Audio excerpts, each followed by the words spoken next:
আসসালামু আলাইকুম, সবাই কেমন আছো? আমি হচ্ছে ইউসুফ আর আমি থেকে কাতারে। আজকে সকালে উঠে পড়েছিলাম অ্যান্ড উঠে পড়ার পর এই যে ডিউটি যাচ্ছি। তো ডিউটি যাওয়ার সময় রেডি হয়ে বার হয়ে গেছি। তখন লিফটের বাটন টিপে দিলাম, তারপর লিফটে আসবে, নিচে চলে যাব। নিচে চলে একটু মানে বেশি দূর নয় আমাদের রুম থেকে, তো অল্প রাস্তা। তো দেখতে থাকো, সবাই সঙ্গে থাকো। আর এই যে দেখতে পাচ্ছ, লিফট থেকে নিচে চলে এসেছি। আর নিচে আসার পর এটা হচ্ছে পার্কিং এরিয়া। আর এই যে পিছনে বিল্ডিংটা দেখলাম, এটাতেই আমরা থাকি।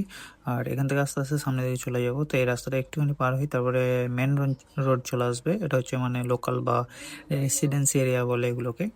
আর এই যে দেখতে পাচ্ছ সিগন্যাল পড়ে গেছে, সেই জন্য দাঁড়িয়ে আছি, কারণ এখানে সিগন্যালে দাঁড়াতেই হবে, না হলে অনেক অসুবিধা হয়ে যাবে। তো এখান থেকে একটু আগে চলে যাব, তারপরে হেঁটে হেঁটে চলে যাব আমাদের ডিউটির দিকে। আর এই যে বিল্ডিংগুলো দেখছো, আর আবহাওয়াটা অনেকটা সুন্দর লাগছে আজকে, রৌদ্র আছে আর হালকা শীতের আবহাওয়া। কারণ অতটা শীত পড়েনি, যেমনি নর্মাল শীত সেরকম একটু নর্মাল শীত, মানে শীত শীত করে, বাট অসুবিধা নেই, মানে চলা যাবে আর কি, সেরকম বিষয়। আর এই যে দেখতে পাচ্ছ গাড়িগুলো নিজের নিজের গন্তব্যে, নিজের নিজের রাস্তায়, যার যেখানে ডিউটি, যার যেখানে কাজ, সে সেখানে চলে যাচ্ছে। তো আমরা যেমনি হেঁটে চলে যাচ্ছি ডিউটির দিকে।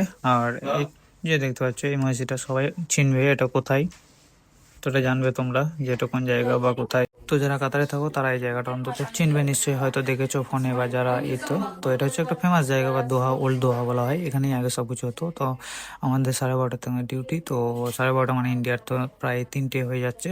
তো তখন ইন্ডিয়াতে ধরে ছুটি হয়, আর আমাদের এখন ডিউটি যাচ্ছি, কারণ সে রাত্রে ছুটি হবে। এই যে দেখতে পাচ্ছ আবার সিগন্যাল পড়ে গেছে, সেজন্য ওয়েট করছিলাম। আর ওখান থেকে চলে এসেছি, আর একটুখানি গিয়েই আমাদের দোকান চলে আসবে, দোকানের কাছে চলে এসেছি। চলো বাবাই।